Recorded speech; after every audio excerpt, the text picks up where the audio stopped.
हम अगर एक बिसलरी की बोतल और एक खाने का पार्सल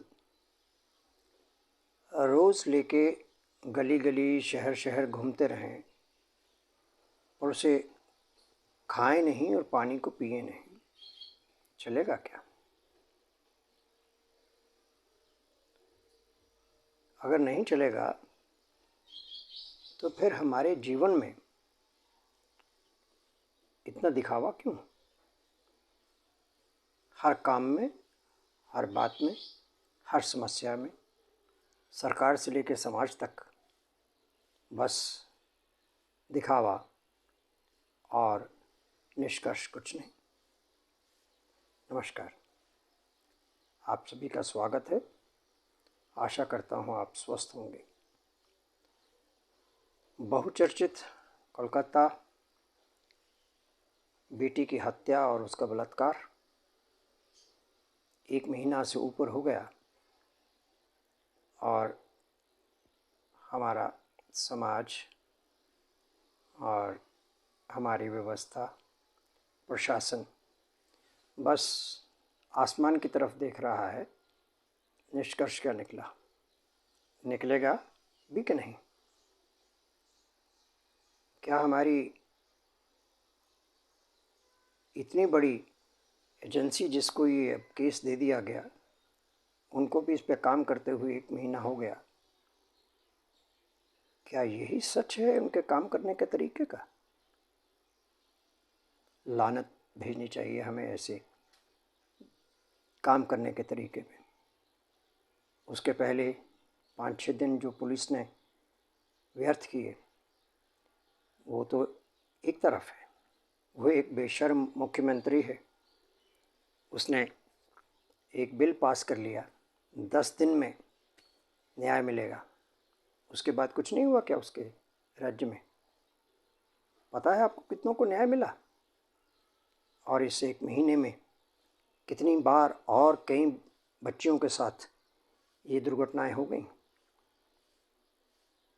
अगर हमें कोई बलात्कारी देश कहे या बनाना स्टेट कहे या रेप कैपिटल कहे, बड़ा बुरा लगता है, बड़ी तकलीफ़ होती है। लेकिन सच को तो जानिए। सच क्या है? ज़मीनी हकीकत को जानने की कोशिश कीजिए पहले। आइए ज़रा इसी बात पे विचार करते हैं।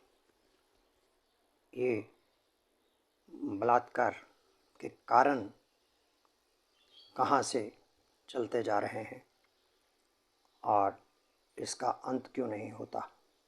इस पे कोई कैप क्यों नहीं लगता? इसका कंट्रोल क्यों नहीं होता? सर्वप्रथम मैं मानता हूँ मिनिमम लिविंग स्पेस, कम से कम जगह में जीवन यापन करना। कश्मीर से लेकर कन्याकुमारी तक आप देख लीजिए, लाखों मिलेंगे, करोड़ों मिलेंगे जो एक कमरे में अपना जीवन यापन करते हैं। माँ बाप तो बन जाते हैं, लेकिन वो माँ बाप बनने की शर्म उसका पालन नहीं करते। अपने बच्चों के सामने अगर वो नारी पुरुष के संबंध स्थापित करते रहेंगे तो बच्चे क्या सीख के बड़े होंगे? सिंगल पेरेंटिंग, आज हमारा समाज बहुत से ऐसे लोगों के साथ बना हुआ है जिसमें अकेला या तो बाप माता पिता है या माता माता पिता बनी हुई है। अब उनके कमरे में से कोई ना कोई आते हुए जाते हुए उन्हीं के बच्चे, छोटे हों के बड़े, देखेंगे वो क्या बनेंगे, वो क्या सीखेंगे, वो अपनी मर्यादाओं का कैसे पालन करेंगे, कौन सिखाएगा उसे? हमारा समाज इसके लिए सबसे बड़ा जिम्मेदार है। और आज इंटरनेट की सुविधा जो माँ आज हर बच्चे को, वो 2 साल का हो कि 6 महीने का हो, उसे थमा देती है, तुम खुश रहो, मैं अपनी जगह मस्त रहूं। ये सब मिलकर ही हमारा समाज बनता है। दूसरी प्रमुख कारण हमारा प्रशासन और हमारी न्याय व्यवस्था। न्यायपालिका तो अपने बड़े बड़े दावे करती है, वो हमारी उच्चतम न्यायालय देखो, छलांग मार दी थी इसमें, लेकिन क्या हुआ, निष्कर्ष क्या निकला। मैं बहुत प्रसन्न हूँ कि उन बच्चों ने, उन जूनियर डॉक्टर्स ने कलकत्ता में इनकी बात नहीं मानी। ये दबाव भी डालते हैं तो किस पे, उल्टी दिशा में। अरे 1 महीने से ऊपर होने को आ गया, तुम्हारे पास रिजल्ट नहीं निकल सकता। जो मुख्य दोषी है उसको घटनास्थल पर ले जाके उसके पांव से गोली मारना शुरू करना था, दूसरे संदिग्ध को साथ में खड़ा करके। देखिए आपका 5 दिन में रिजल्ट निकलता। लेकिन जब सब बेशर्म है, मुख्यमंत्री तक बेशर्म है, और वहाँ पे आप कैसे किसी न्याय की या किसी निष्कर्ष की कामना कर सकते हैं। हर कोई जानता है, हर किसी के सामने हुआ है कि वो वहाँ से सबूत को मिटा दिया गया, और उसके लिए कितने लोगों का इस्तेमाल किया जो बांग्लादेशी थे। ये सब बकवास हमारे बीच में कितने सालों से चल रहा है, इसलिए इन सब का अंत नहीं हो पाता। और हम लोग बेशर्मी से इसीलिए जीते जा रहे हैं, मेरी बेटी थोड़ी थी। कब तक ऐसा सोचते करते रहोगे।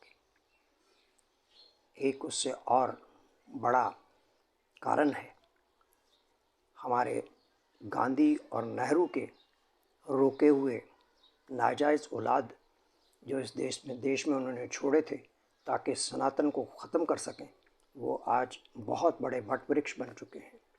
उनकी पढ़ाई लिखाई कैसी है, मदरसों के ज़रिए आती है, और मदरसे में पढ़ाने वाले कौन हैं वो आप सबको मालूम है।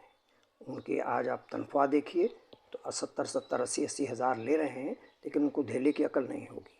और वो क्या इनके दिमाग में भरते हैं, उसका निष्कर्ष है कि ये हमारे सब जो घटनाएं हो रही हैं, आप ज़्यादातर देखिए तो बलात्कारी कौन पाए जाते हैं।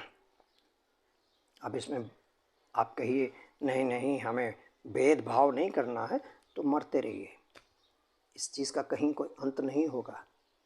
आपको शर्म लिहाज किसके साथ करनी है, जिनको शर्म लिहाज होगी।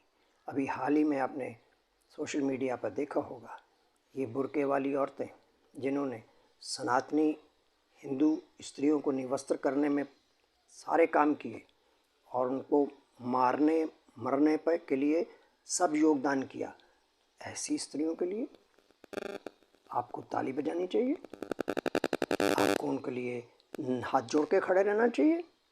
ये सरकार जिसको पहले इस विषय पे, जो कि एक बहुत बड़ा विषय था, इस पे कार्य करना चाहिए था, लेकिन वो 3 तलाक में उनको बचाने चल दी कि हमारे साथ ही हो जाएंगी, आपको कभी इन लोगों का साथ नहीं मिलेगा, आप जितनी भी कोशिश कर लें, चाहे ये हों चाहे सरदार हों, आपको इनका साथ कभी नहीं मिलेगा। आप नाम मात्र के इनके लिए भाई हैं, ये आपके साथ कभी खड़े नहीं होंगे, ये मान के चलिए। तो ये अपने ही स्वप्न लोक में रहना, नहीं नहीं सब ठीक हो जाएगा, ये सब अपने हैं, आपका अपना कोई नहीं है। इस बात पे, इस विषय पे एक गहन अध्ययन और करेंगे। हिंदू के साथ खड़ा कौन है या सनातनी के साथ खड़ा कौन है। मैं हिमाचली सनातनियों को बधाई देता हूँ कि जो सच में अब कुछ सर उठा के खड़े हो रहे हैं। उन्होंने संजौली में जो मस्जिद के ख़िलाफ़ शुरू किया है प्रदर्शन, मैं कहता हूँ उसे बढ़ाएं और वो उसको अपने निर्णय तक पहुँचा के छोड़ें। आपको उठना ही पड़ेगा, ये सरकारें कुछ नहीं कर सकती, ये बेकार की कुर्सी पे बैठने के लिए हैं और ये सोचते हैं सबका साथ सबका विकास। तो ये सबका विकास ही होता रहेगा और आपको किसी का साथ मिलेगा नहीं। ये सच्चाई। ये आते जाते रहेंगे, लेकिन अगर आपको जीना है तो अब आपको उठना पड़ेगा, आपको जागना पड़ेगा और आपको लड़ना पड़ेगा। अब ये हाथ जोड़ के खड़े होने का समय नहीं।